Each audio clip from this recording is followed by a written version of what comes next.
What's up, my sparkling mango bubblies? This is Rob from the Gay Guy Plays, and today we are back with another installment of the Weekly Nightwave, the series where we take a look at this week's acts and find the most efficient or most entertaining way to take them on. And dear Lord, sweet baby Jesus, it has been so long since I've said those words. As many of you guys know, I'm an essential worker, so I've been working a lot of crazy hours as of late, been called in on my days off, pulling overtime, all of that kind of stuff. So it's nice to get back from work in time to record one of these videos, which, if I'm gonna be completely honest with you, is kind of hilarious because I've been taking it really super easy with Nightwave. If there is a mission type that I just don't want to do, I actually won't do it. Now, as many of you guys I'm sure are aware, DE's last intermission went on for way super duper long. I'm hoping that that's not necessarily going to be the case for the Glassmaker, but you know, if it goes a little bit longer than scheduled, I should be okay to either play catch up or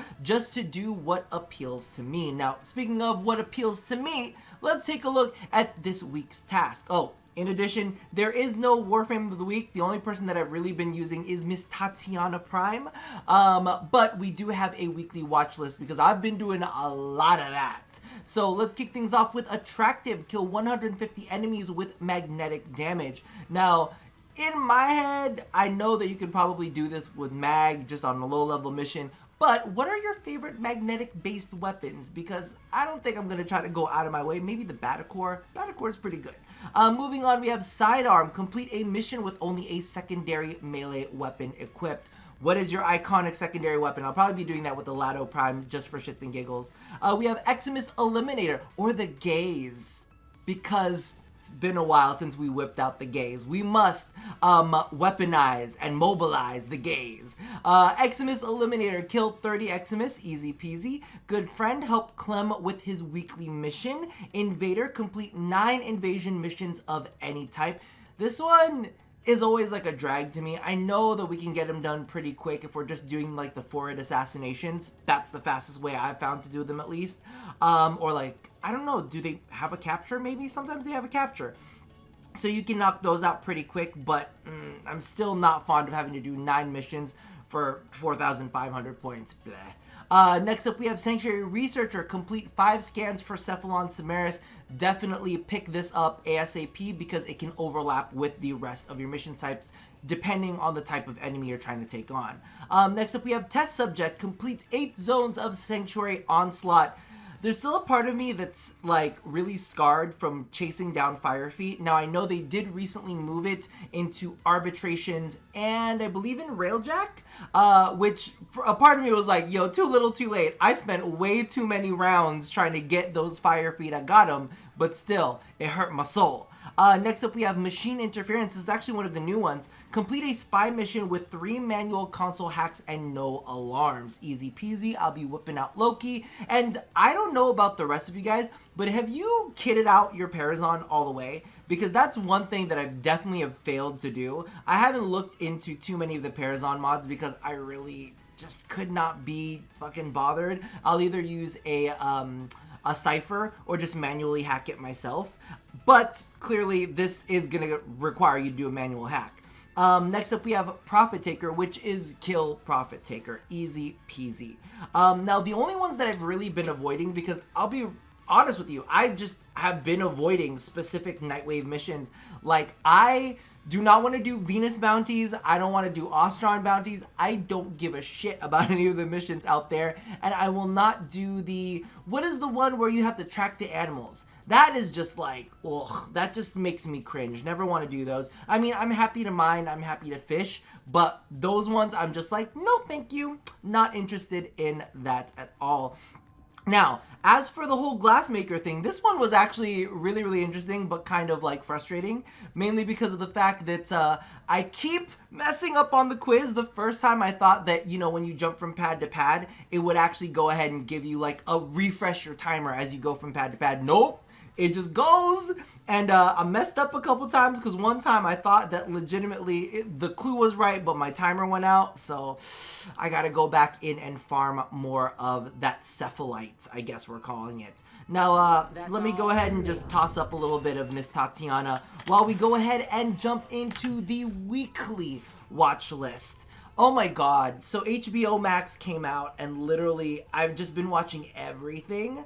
I have been marathoning Doctor Who. Season 11 is currently on HBO Max, and season 12 you can watch in other places that I'm not gonna mention here, but I definitely watched all of season 12, and Doctor Who season 12 was a lot better than season 11. However, the fucking season finale was terrible. It was just like a flop to me. And then moving along, I also watched Wonder Woman. I'm about to watch Aquaman. I have not watched Joker yet, the Joaquin Phoenix one.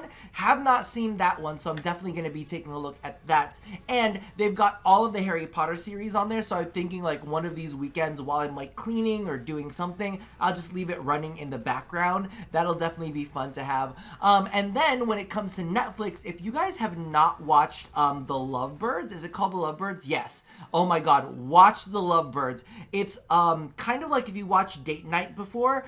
It's like that, but I think even funnier. Mainly because of the fact that the two actors that play the main roles, they act the way I would act if I was in a relationship with someone. So to see it kind of like play out in the weird, crazy situation that they've been put in, I definitely think it's worth watching. Next thing I want to go ahead and point out is Parasite has actually come to Netflix, and it is dubbed. So I might actually be able to watch that. For everybody out there who enjoys anime, let me know if that is one worth watching, because I'm not sure if it's the same Parasite that I remember from back in the day that everybody told me I needed to go watch, because everybody was like, oh my god, Parasite is so good. There is, I think, a season on there. I'm not sure exactly how long it goes for, but that, and then I'm gonna end this on a mother freaking high note.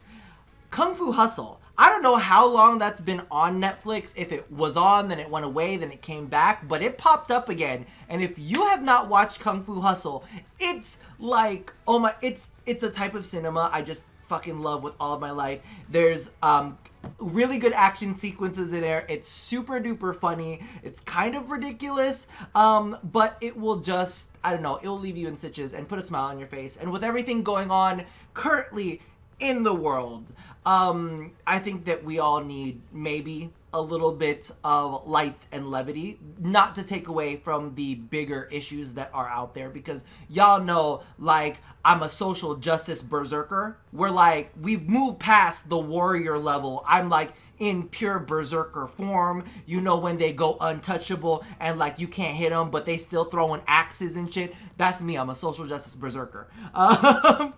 But regardless, let me know what you guys have been watching. What is your Warframe of the week? I know I always spout out about my current Warframe of the week. If I had one, it might be Atlas, because I'd been playing around with that new augment that he has. Not that it's a really good augment, but it's good for, like, you know, doing like solo survivals and shit. So it could have been Atlas, but you know it's not. It's Tatiana. But let me know down in the comments below what your favorite magnetic weapon is, your favorite secondary, and what your Warframe of the week is, and what is on your weekly watch list. Regardless, that was, I feel like that was pretty quick and dirty. And I'm gonna get my butt out of here because I need to go wash off all of the germs from my work day. So as always, love somebody, hurt nobody, and wash your goddamn hands. I'll see you guys next time. Bye-bye.